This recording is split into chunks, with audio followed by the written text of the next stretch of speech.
Hey there, community. Ayana here, and I wanted to share a few updates before we open up to our conversation with Leah Penniman.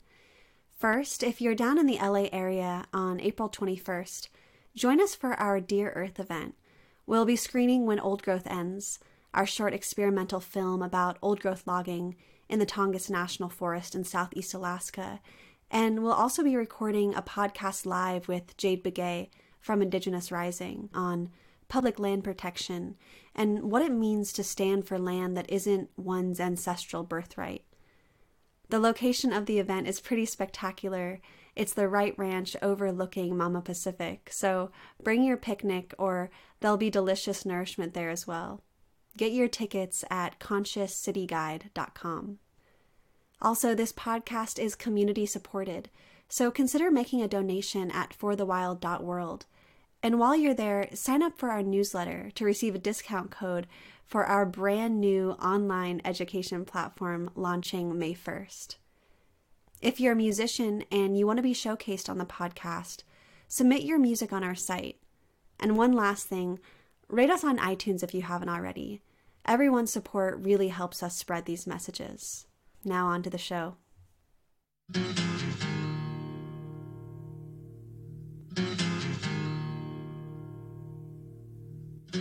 The silence is broken by somebody crying, trying to be heard, never a word. Always the attitude, sort out your own, always alone, wishing for something the world is denying. Out in the wilderness somebody's crying.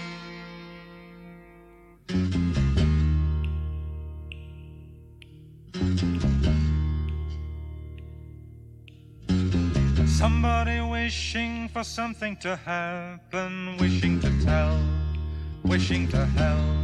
Someone was listening, someone who cared, never despaired. Someone to lean on and someone to trust, who needs your assistance and finds your disgust.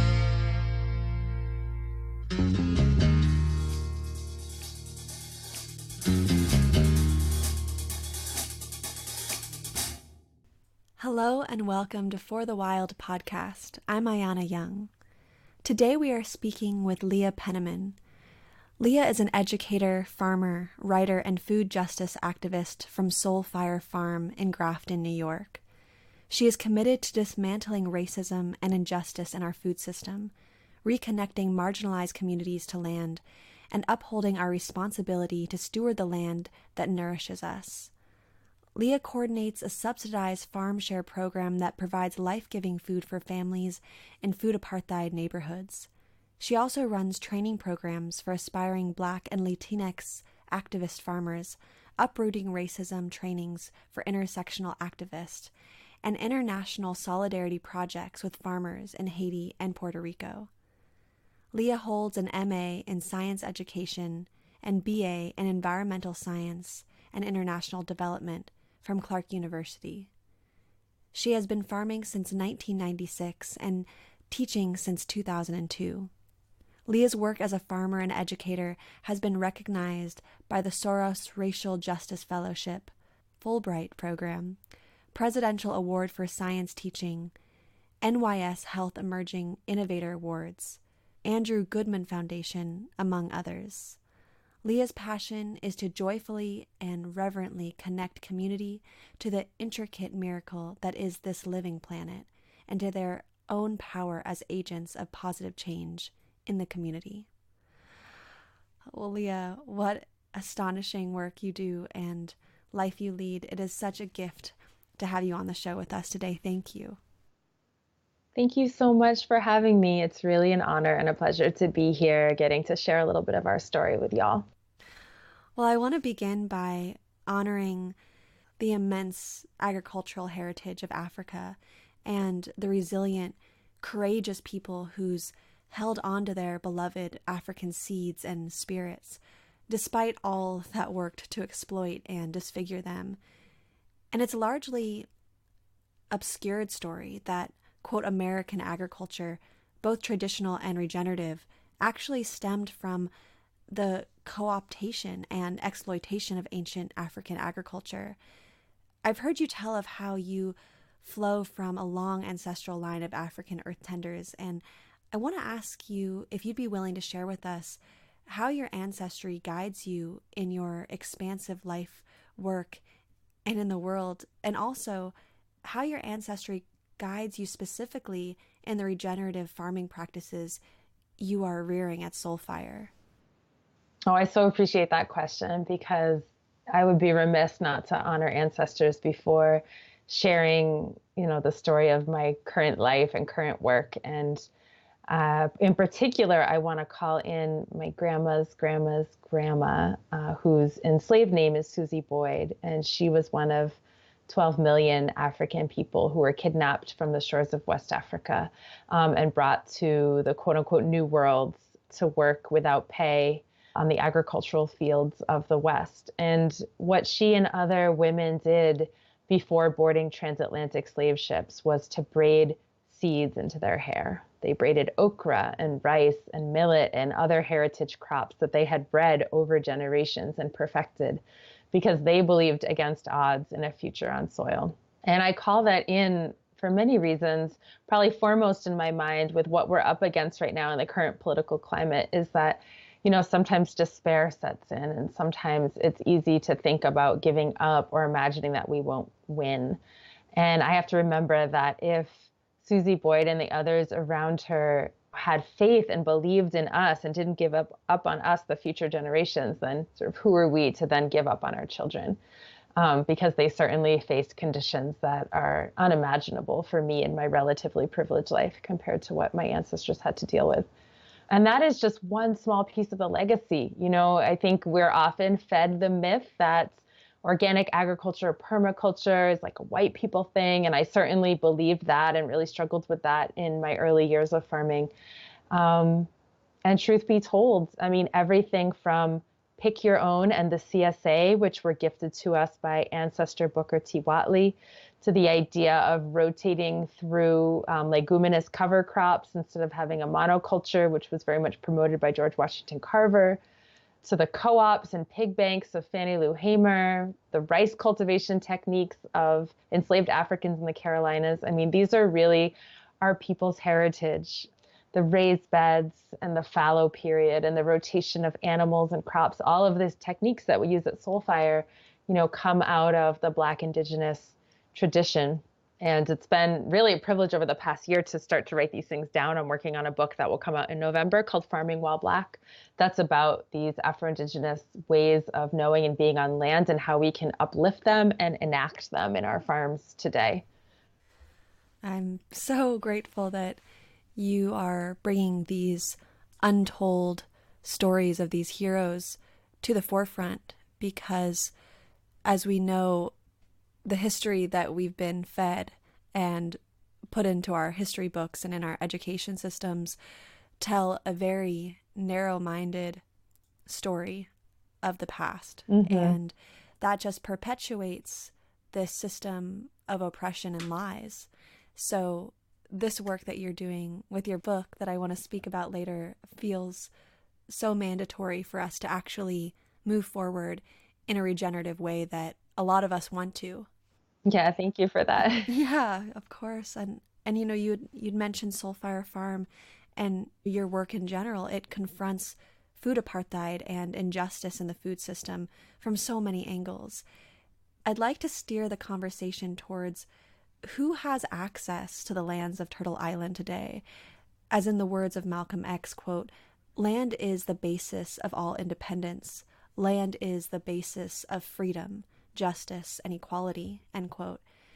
And I've come across quite a few articles that either you have authored or that reference you, bringing visibility to the dispossession of Black landowners in the past century. And I want to make the audience aware of a few statistics. Almost 100% of the land in the U.S. is owned by white people. In 1920, 14% of all land-owning U.S. farmers were Black. Today, Black farmers operate less than 1% of the nation's farms, amounting to a loss of over 14 million acres. Black farmers receive 50% less government support in terms of loans, conservation programs, subsidies for crop production and disaster insurance, etc. So would you speak about this great dispossession and the violent discrimination and legal trickery that enabled this to happen?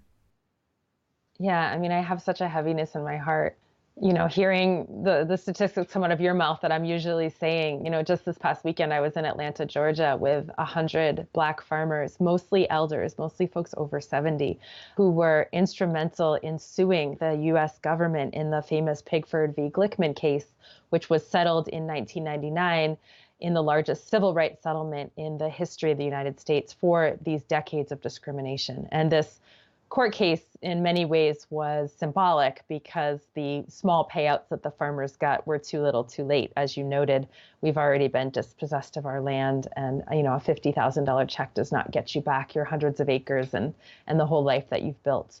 But still was some vindication nonetheless that this is true, that the USDA was the principal driver of Black people off of our land. And this was not a historical accident. The South very much relied on sharecropping and tenant farming to maintain a quasi-slavery-like economy. And when Black farmers started to gain land holdings by saving their Sunday money that they had earned on the side and amass this land, it was seen as a threat to white supremacy. And so the USDA is the arm of the USDA, and local communities are what's called these FSA county committees. And local farmers are elected onto the committees, and they're the ones who decide who gets what. And so white supremacists filled those committees. Black people did not sit on the committees, and they systematically denied aid to Black farmers. But even more than that, they would actively steal land. I mean, go in and burn down people's houses, lynch people, threaten them. Over 4,000 people were lynched in the early 1900s up to the mid 1900s and driven off of their land, and that land was taken. So it's not a historical accident. Sometimes we think of the Great Migration as just this northward seeking of new opportunity in the factories and so on. But there was also a push factor. People were fleeing terrorism and violence in the South, which is why they left. It's devastating. I mean, the farmers that I was sitting with at the table just this past weekend have been dedicating their entire life to this fight and are aging out and need to pass the mantle to this next generation, and really looking to us as to whether we're going to be able to rectify this egregious act of land theft.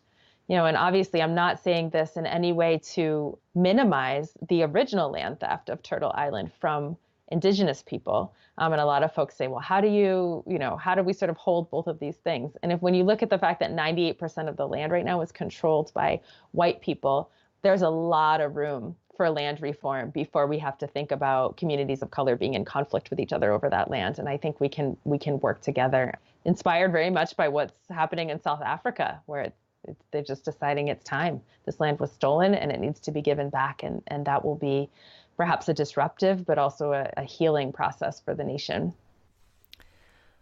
I wonder what the U.S. can learn from South Africa in this time and other areas that are doing this work of reparations. And also I want to mention what we can learn from what you're doing, because from what I gather, you and your incredible co-conspirators have created an interactive map to catalyze people-to-people reparations for Black Indigenous farmers. So I'd love if you could first explain the concept of reparations and then expand upon how the grassroots reparations project and map you're working on came to be. So the concept of reparations is a little bit different, or really quite different from philanthropy or charity, which comes from the idea that folks with privilege, power, resources have the right to own those resources and can choose to give them away as an act of benevolence from their hearts, for which they're usually rewarded with social status or tax deductions or so on and so forth. The idea with reparations is rooted in a framework that the wealth, the resources, the privilege that people have, by and large, is not come upon honestly. If you look at the research out of the Pew Center, 80% of wealth is inherited, and most of it is traceable back to times of enslavement and land theft. Really sitting with that fact and asking ourselves, those of us in the community who do have wealth, like how much of that either was inherited directly or in some way our parents or community or family subsidized our life, or that we received sort of unearned access to jobs, education. And through that framework, that resource becomes something that is due back to the descendants of those from whom it was stolen. And what's really beautiful about this moment in time is that there's a lot of people born into privilege who are recognizing that reparations are due. And while we must continue to organize for the government to institute large-scale reparations, this is not to excuse that. In the meantime, there are individuals in resource generation and other collectives who are excited to get involved and just do that reparations work. I also want to say that ours is certainly not the only reparations project. This is a tiny initiative, and the National Black Food and Justice Alliance is working on a comprehensive initiative, and also the Federation of Southern Cooperatives and some of the Black farming organizations are thinking about that. So I don't want to take away from that, but I will say that we were chatting at our favorite program that we do, which is the Black Latinx Farmers Immersion. And one of the participants, named Viviana Moreno, said, we should really get a list together of all the things we need to realize our farm, food, and land dreams, whether it's land, training, money, connections, advice, whatever it is, and put that out there and just see if the community is willing to meet us and engage with us. And so we did it because we're action folks. Put together this map on a really simple Google Maps platform, started with 40 farmers. It's growing slowly. And what's really beautiful is that, 3 of the people who have been in relationship with Soulfire have fully funded or fully received their ask for farms. And so if you look at Harmony Farm in New York, Wild Seed Community Farm in New York, and the Harriet Tubman Freedom Farm in North Carolina, these are all Soulfire fam who've received land and or money from white folks. And then a lot of people have received smaller donations. And I've heard a buzz about people trying to pool their money to do some of the bigger asks. And so that's really exciting because there is an urgency right now for us to get back on the land. And this is a way that people can engage in the moment and see tangible results immediately. I love hearing these seeds, these dream seeds can blossom. We just need to do it. And I'd love to hear any other celebratory stories that come to mind so that we can, as an audience, begin to really understand how grassroots movements can have a domino effect and keep growing. Word. Yeah, I appreciate the domino effect metaphor because we've definitely received some pressure, not from within our community, mostly from the philanthropic community, to scale up and to grow and to sort of have what starts to feel like franchising or some kind of empire, which we are so not interested in. And the model that we think about that really makes sense is like the way that mycelium grow, the way that the forest networks, and we call it translocal organizing. But the idea is that we do our work right here, rooted in our local and regional community that's very responsive and accountable to that community. That example, that model, those trainings that we offer spawn similar projects that are also locally and regionally accountable and responsive. And so to be tangible, what I mean about that, we have this training program, and within the training program, there's an advanced track, a train the trainer track for people who are really ready to take their projects to the next level. Keisha Cameron, outside of Atlanta, Georgia, at High Hog Farm, is one of the people who went through this program and got inspired to create a similar training program called Ubuntu that works on racial justice, food justice, and helps farmers transition to organic and sustainable practices, which she's now operating on her farm in her community. Similarly, Finca Conciencia outside of Chicago.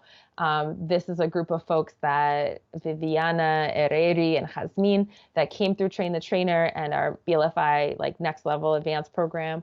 And use the business planning ideas that we had to go ahead and start a worker-owns cooperative that's responsive to their local community, which is primarily folks without documents and new Americans. And so we're so excited about that. We don't need to own or control that, but we need to be in community and learning from each other and really uplifting each other's work. And ultimately, when you think about it, in some ways, our goal should be to make ourselves obsolete, because once we win, once we have equity in terms of access to land and food and farming and true leadership, we don't necessarily need to be doing the same kind of work. And so we always have our eyes on that. It's not about like consolidating power or control or in some sort of immortality.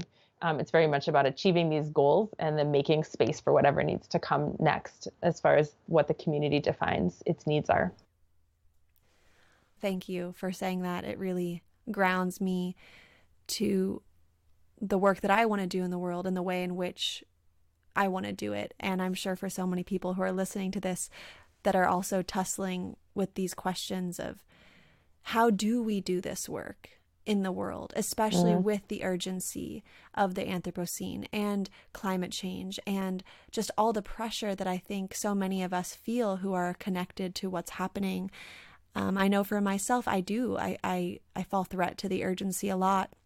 And sometimes I can forget about deep time or forget about, harmonious way to move forward. My mind can get trapped in that state of scale up and do now and So hearing your words are just like, okay, exhale. There are better ways to do this, and we need each other. We need to learn from each other. We need to stay in community and really listen to the ones that came before us who understood truth and connection and how we can learn and then apply that to this really strange modern time that we're living in now. Yes. That is beautiful. And I love the concept of deep time. I hadn't heard of that before. I love that. Yeah, I've had to bring myself back to it a lot because like I said, for so many of us, especially for all the people who I'm sure are sitting with this conversation, our eyes are open. We're awakened to what's happening, and it's painful. I think can be really scary.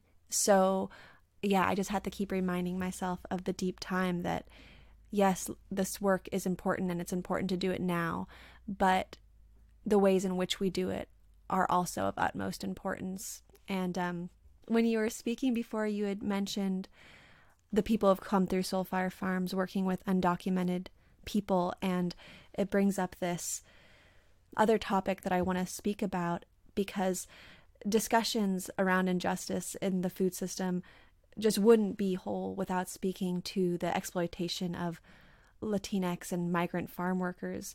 This is a realm we've yet to really delve into on the show, but one that I intend to explore more deeply in the future. On Soulfire's website, it notes that while 85% of the people working the land in the U.S. are Latinx migrant workers, less than 3% of farms are owned and operated by Latinx or Hispanic folks. So the food system and the backwards policies that shape the system lack humanity on so many levels. Not only are workers faced with fractional pay and harmful working conditions, but the voices of undocumented migrant workers are increasingly silenced and shadowed in this fearful political climate. So bringing this up, I know we are really barely going to scratch the surface, but I want to ask you to say anything you feel called to regarding these topics, and perhaps direct us towards organizations doing good work in this area or policy reforms that we can really rally behind. Absolutely. No, thank you for calling that in. Something that I've had my eyes open to is the fact that our food system in the United States, has always been entirely dependent on exploited labor. In no point in our history have we ever paid fair wages or offered fair working conditions to the people who produce our food, which is profound. I mean, we all are very familiar, I hope, with the history of enslavement, maybe sharecropping and tenant farming. A lot of folks don't know that was followed up with convict leasing, where Black people were criminalized, put in prison, and then sold back to their former masters on plantations and in the mines. But then as the Great Migration picked up, there was a labor vacuum in the South. And rather than really reassessing the economic model, the United States government decided to figure out import strategies. First, preying upon Southeast Asian communities, then on Mexican communities, then on Chinese communities, then on Caribbean communities, and essentially bringing people to this country to do work at wages and under conditions that white Americans were not willing to do. I think a really powerful sort of modern anecdote about that is I have a friend who's a professor in the Midwest at an ag college and polled his students and asked them, what wage would it take for you to work in this town's meatpacking plant? And the unanimous answer of those white students was there is no wage at which I would work in those meatpacking plants because they are so grueling and so dangerous and so disgusting that there is no amount of money that you could pay me to work there. And to really think about that. And of course, people are making sub-minimum wage in those meatpacking plants who are quote unquote guest workers under the H-2A program, mostly from Mexico. So the fact we've set up a food system that requires people to work in these horrid conditions, and that's what feeds us, is something we really, really need to look at. There is an entirely different set of labor laws for farm workers than there are for other professions. The National Labor Relations Act, which was established in 1935, excludes farm workers and domestic workers from key protections. That has not been changed. That has not been updated.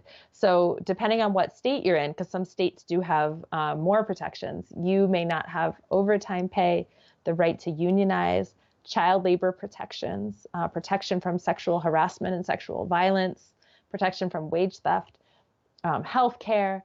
And so this is the reality. And I think that certainly we need to be talking about sovereignty. Like certainly we need to be talking about pathways for migrant workers to own land and run their own businesses. But right now, we're not even there yet in the conversation. The conversation is how do folks get paid for their labor and live in buildings that have running water, and how do their children go to school? I mean, that's really the level of the conversation. There was a slavery ring, literal slavery, not even like metaphorical slavery, like people chained and forced to work. That was just broken up in the late 90s by the Coalition of Immokalee Workers. Which sort of transitions to your question about who's leading the struggle. Certainly the Coalition of Immokalee Workers are doing some incredible organizing. We should also support CATA, which is the Farm Workers Support Committee, Centro Campesino, Dignity and Power Now, Familias Unidas por la Justicia, the Farm Workers Association of Florida, and many other organizations. And I'm happy to provide a list or like send you some links later. But organizations that are run by farm workers for farm workers is where we should be putting our trust and our resources right now.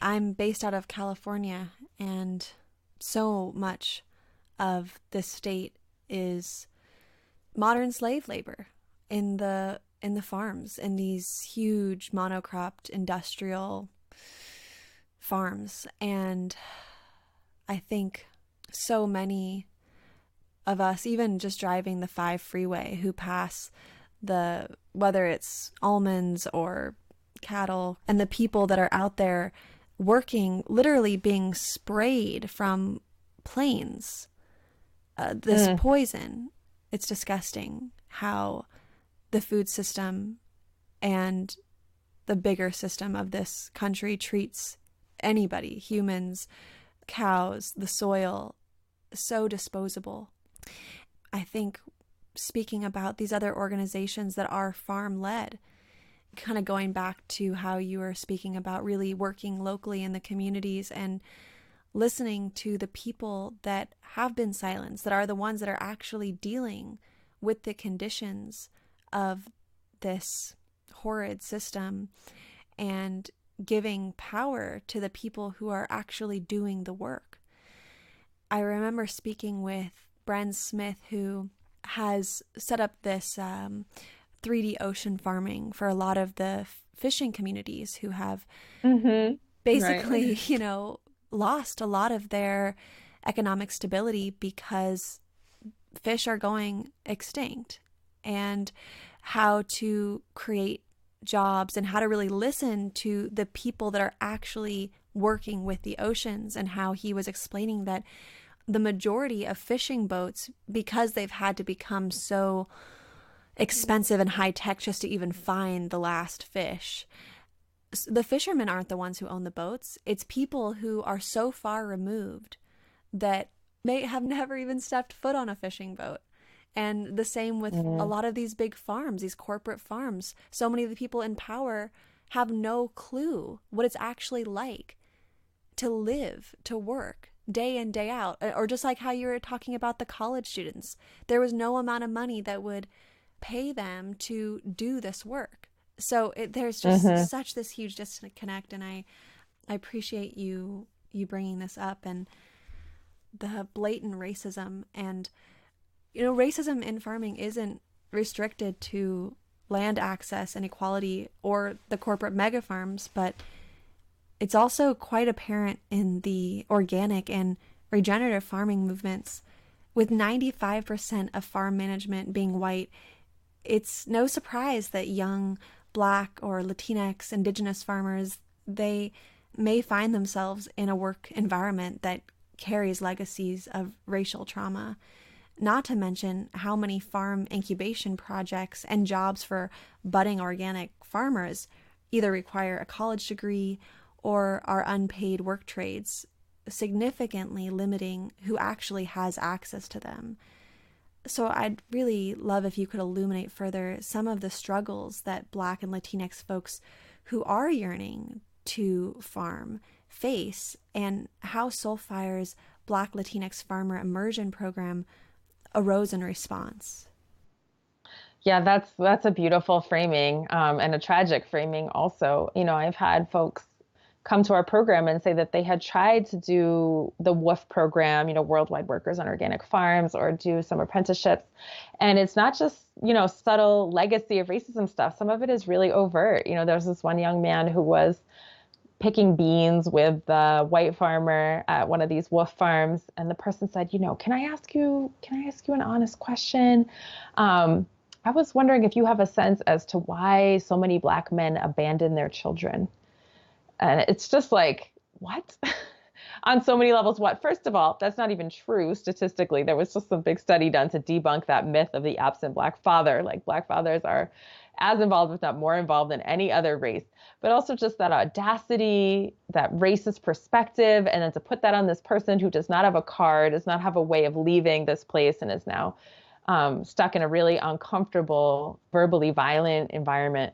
So that's what people are confronting. And then, of course, all of the subtle structural stuff that you mentioned. Why do I keep getting denied to this farm incubator program? Or, you know, why is it that I'm on this farm working for free and not really getting the instruction that I thought I signed up for? So that definitely happens in training.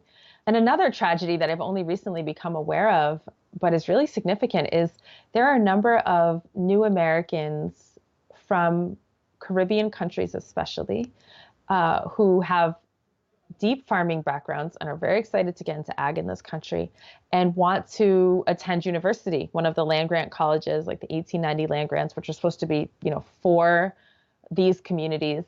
But the geographic location of these universities is so far from the immigrant community's family center that there's no way for them to attend. You know, they need to be living with their family members in order to afford survival. They need to be taking care of elders. And so it's just not possible. And so people end up choosing different career paths. And that's, you know, folks have been telling me, what if we had satellite sites for these universities in the communities where Black and brown people actually live, and we could pay current Black and brown farmers as adjunct faculty at these universities to do these remote programs and really expand the land grant system to provide education right where people are. So that's certainly one barrier, is training. But I would say even more significant is access to credit, capital, and land. Black folks, brown folks, we're not inheriting land, and land is hella expensive. Property taxes are so expensive. And how do you surmount that barrier in order to really get started? Because you can't go into some crazy debt because farming isn't going to pay it off. And right now, the credit programs and the grant programs are very limited. And as you mentioned earlier, are still skewed towards supporting white farmers and corporate farmers and large scale farmers. And there's a lot of barriers to accessing those programs for Black and brown folks who are just starting out. It's heartening to remember that economic models that are not purely individualistic or capitalistic do exist, like indigenous gift economies and cooperatives, or the Ujame principle that Soulfire embodies. And I'd like to hear more about some of the alternative ways of economy that have been working for you and your community, and how they can provide a greater network of support for community members in need. Yeah, definitely. So Ujamaa is a Kwanzaa principle. It's a Kiswahili word that loosely means cooperative economics. It's this idea that rather than have an exploitative relationship between producer and consumer, where you're both just trying to get as much as you can at the expense of the other, that you think about a cooperative and mutually uplifting relationship. And the way that we've tried to implement this principle, in part, is through our Ujamaa Farm Share. It is a weekly doorstep delivery of a box of fresh farm-grown vegetables between June and November. And we focus on communities under food apartheid, food apartheid being that system of segregation that relegates some people to food opulence and others to food scarcity. So these folks in these neighborhoods, don't have access to farmers markets and grocery stores and Whole Foods or anything like that. And so a lot of times the box of vegetables is really the only fresh option for them. And people can pay on a sliding scale, whatever they can afford. They can also use government benefits like EBT or the WIC Farmers Market Program. And the way that we make this still financially viable for us as farmers is some people who have more resources pay higher on the sliding scale, effectively subsidizing the food that their neighbors receive. And additionally, we do some grassroots fundraising for what we call our Solidarity Share program. And the Solidarity Shares are specifically for refugees, immigrants, and people impacted by incarceration. And these are no-cost shares that are paid for entirely by people's neighbors. And it's important to us to do it this way. We certainly could write grants and try to fundraise in a philanthropic model for the program. But we're trying to show that a farm can be economically viable, relying on its sales and relying on its community, because it's a struggle, to make it as a small scale farmer. And it would be disingenuous to be training people to go into farming without being able to demonstrate a model of financial sustainability. Like, you're not going to get rich off of farming, but you can, take care of your family and take care of your basic needs, and also be in integrity in terms of sharing what you have with your community and not only catering to these really upscale markets. That is something I have sat with for a long time in question, and I actually want to talk a bit more about it because, we've spoken a lot together about the challenges of even acquiring land in the first place as a Black or brown farmer. And then once you, by whatever means, can acquire the land and farm, that it isn't something that's actually valued in our culture. Real, fresh, organic food, just like so many other things, whether it's, it's kind of amazing when I think about how many things are not valued that are actually what give us life, whether that's food, even trees for oxygen. But what is valued are these things that are completely unnecessary and actually destructive to the earth and to our connection with each other and this planet. And so, not to get too down this tornado of existential questioning, but I sit with this, how can we feed a economic model that actually does value farmers, does value the food that is produced by farmers without either, like you said, receiving grants from foundations and doing all of the legwork of the philanthropic nonprofit model, or just selling to Whole Foods, or even creating actual products from the produce that is kind of turned into a fancier product. Right, like value add. Exactly, value added, because even, I mean, honestly, I'm sure that Whole Foods gouges the organic produce farmers that they sell their kale and so on and so forth.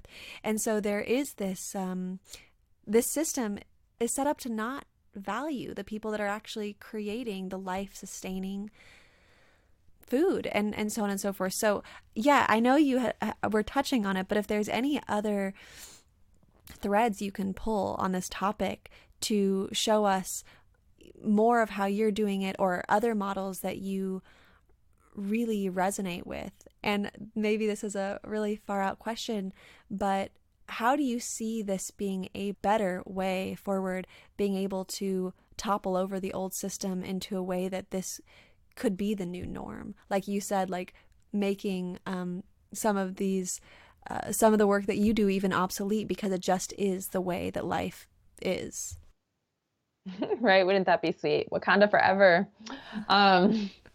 You know, I'm not an economist, and so I'm probably not the best person to answer this question, but I do know that, you know, in the past, there was more support from the federal government for small farmers, and the whole big, get out, you know, transformation that happened between the 60s and the 80s really shifted the way the subsidies worked.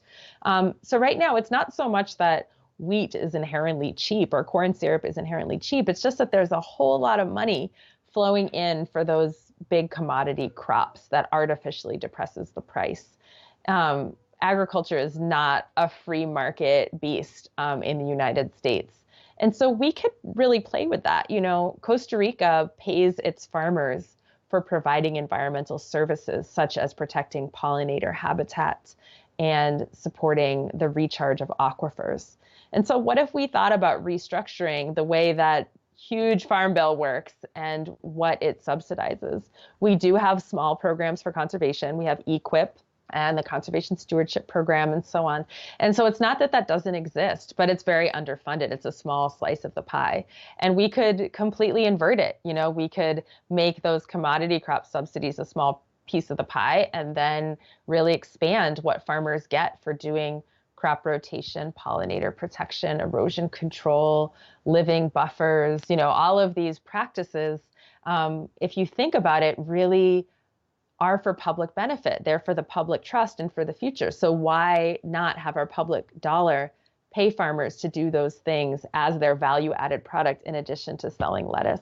And so I think that part of the ultimate answer really has to do with the way that society is regulating and subsidizing farming. But that's really as far as my limited economic understanding goes. Well, I love being able to flip the subsidies on its head, and instead of subsidizing high fructose corn syrup and things that are really unhealthy for all living creatures, but instead subsidize farmers to create these buffer zones to protect pollinators. That's brilliant. And it is beneficial to everyone to be able to steward land in that way. I'm sure it even affects the water that runs through the farms. You know, I think Absolutely. about, yeah, it's so funny. Just, it's not funny. It's disturbing, honestly, in California, how the state wants to raise Shasta Dam yet again, which would wipe out the salmon, wipe out the Winnemem-Wintu's cultural sacred sites, just to funnel more water through the Delta tunnels to feed the Central Valley, instead of actually looking at the Central Valley that's been completely wiped out of all of their topsoil, laser leveled. The water runoff goes into these cemented quote unquote rivers or creeks. And what if we, instead of taking the money to do this massive dam project, what if we took the money to pay, people and, well, I mean, the farmers, that's a whole other story because it's probably mostly corporate farms, but actually use that money to regenerate this land in a way that was regenerative to people that work on this land. And I think about that all the time, like where money goes and how much money is actually being spent in our government on really strange programs instead of actually using the money for ways that we know will protect and clean water and land and is healthier for the people. It's just mind-boggling. And so I think these other ways of supporting people that you've mentioned, it's such a clear way forward. And I think if enough of us awaken to these ideas and get on board, it's not unsurmountable. It just takes organization and I think faith that we can band together and do this. So thank you. I even though I know you say you're not an economist, these ideas are potent, and I think more and more of us need to understand that there's already programs in place that are regenerative and how we can get behind those. My good friends, Tegan Engel actually had a cool idea for flipping the script, like you mentioned, because right now you have to get certified, right, to be organic, to use that label. But what if you had to get certified to use pesticides and synthetic fertilizers, and you had to really justify why that was necessary and submit to that scrutiny and monitoring to make sure that you're not doing undue damage to the environment, and have the status quo be that you would have a chemical-free farm. And so I think it's one thing I love about that is it really encourages us to think outside the box and question our presuppositions about the way the system works. It doesn't have to keep working like that. I read that Soul Fire Farm has sister farms in Haiti and Puerto Rico, and I was both fascinated and unnerved when listening to your speech at the 2017 Holyoke Food Justice Conference, where you brought up the sector of the Farm Bill regarding food aid and how the U.S. government strategically uses such neo-colonial forces to rupture local food economies. So kind of getting back into these systems that need to be taken down, could you explain what ensued in Haiti's rice economy following the 2010 earthquake and what resistance has been transpiring from the Haitian peasant movement? Sure, absolutely. So most of my knowledge of what's going on in Haiti is very personal. Again, I'm not a movement expert, but my mother is from Haiti. And since 2010, I've been going there to Léogâne area where was the epicenter of the earthquake, with a group called Haiti Resurrect, which is mostly Haitian American, Caribbean, Black folks doing solidarity work with this community. And so what I learned from them is that, after the 2010 earthquake, the U.S. did what it often does now in so-called developing countries, which is it sent food aid. And under the Farm Bill, we have a policy called Tide Aid that says that anytime we give food aid internationally, it has to be grown by U.S. farmers and packaged and shipped by U.S. corporations. And this policy, while it sounds benign, is actually sort of brilliant in its evilness because it makes imperialism look like philanthropy. They timed the donation of the rice to the moment when the harvest was ready in Haiti. And as you can imagine, if you flood a community with free rice at the time that farmers are trying to sell their rice, the results are devastating because that economy is then undermined. Farmers go out of business. It forces migration to the urban areas. It forces desperation. People start working more for the U.S. companies like United Fruit and Disney, t-shirt factories, because there's not reserves, there's not savings. And Monsanto has even tried to wipe out the indigenous seed of Haiti by, again, giving donations of their hybrid seed to the farmers, and along with free chemicals at first.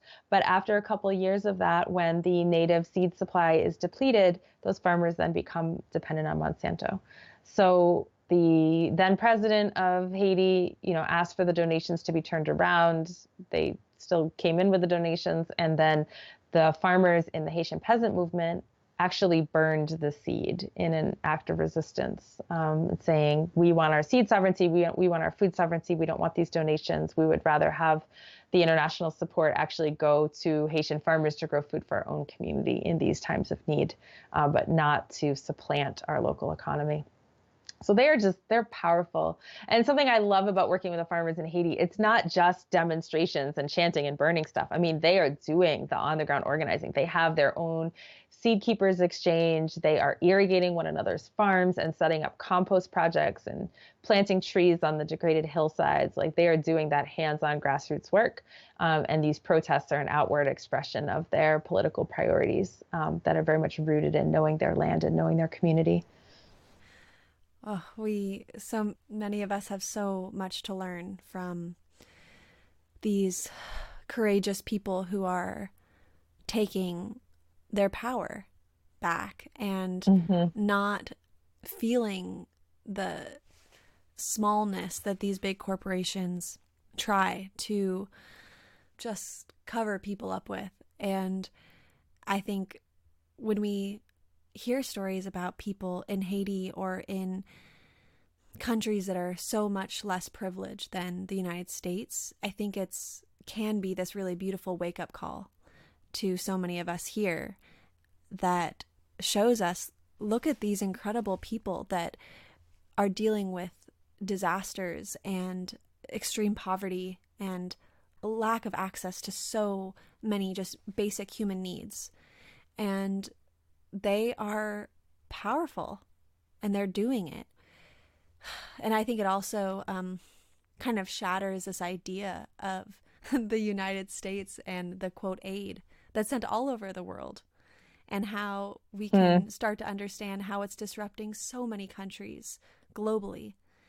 And it's a wormhole to jump into how the United States continues to force their imperialistic colonial ideals, and just it's so, oh my goodness, the United States has not stopped this forceful grip on so many people. So anyways, but I want to open up the floor at this point, as you've just shared so much in this last hour with us, but I would love to hear about your new book, Farming While Black, Soulfire's Definitive Guide to Liberation on Land, which is going to be released this fall. So please, if you would share with us the inspiration for this book, your process while working through it, and anything else that you'd like us to know about this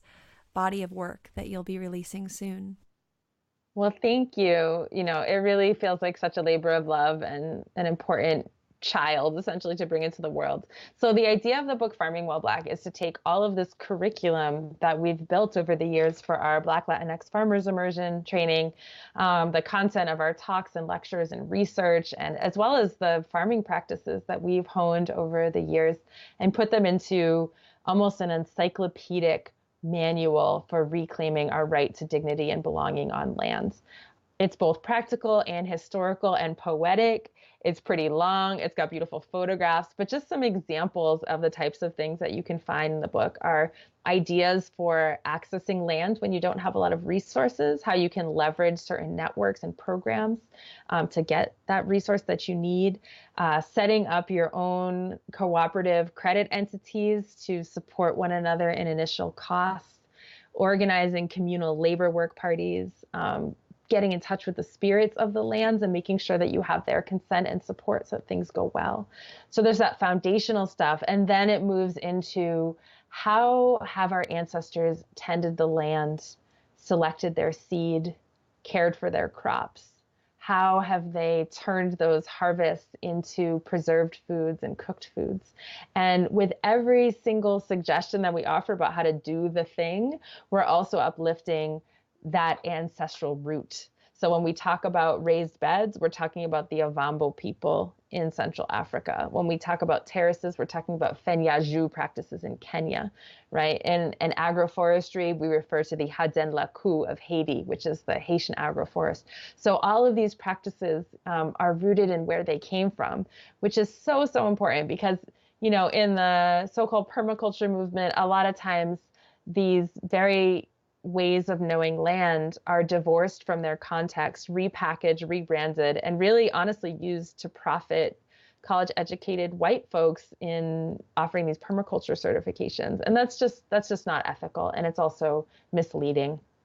So this was the book that I needed when I was 16 years old and starting to farm and going to these farming conferences, looking at the tables and seeing that everything was written by Eliot Coleman or the Nearings, or John Jevons. I really needed to see that my people were reflected in this sustainable agricultural tradition, which we are. And so I hope that this will be a gift to my contemporaries and to future generations to help us reclaim that proud place in the legacy of regenerative farming. I cannot wait for this book to come out and just sit with every page. And thank you so much for debunking the myths of permaculture and all of these well-meaning, perhaps, ways of teaching and how they're not really getting to the root of how to move forward in the way that we need to right now.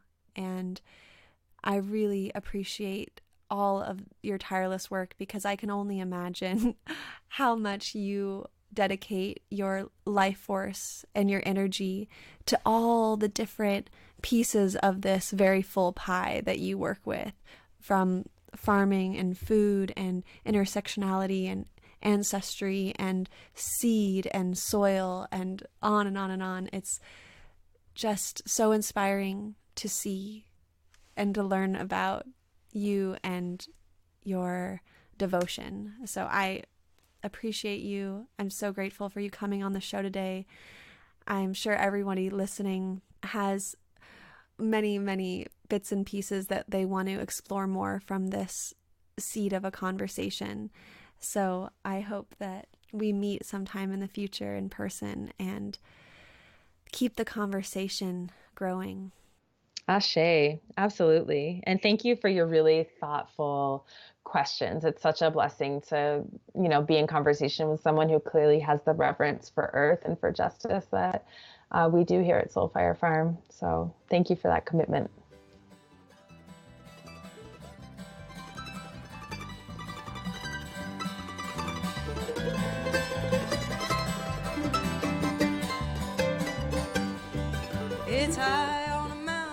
Thank you for listening to For the Wild podcast. I'm Ayana Young. The music you heard today was Hannah Shin with Night Glide.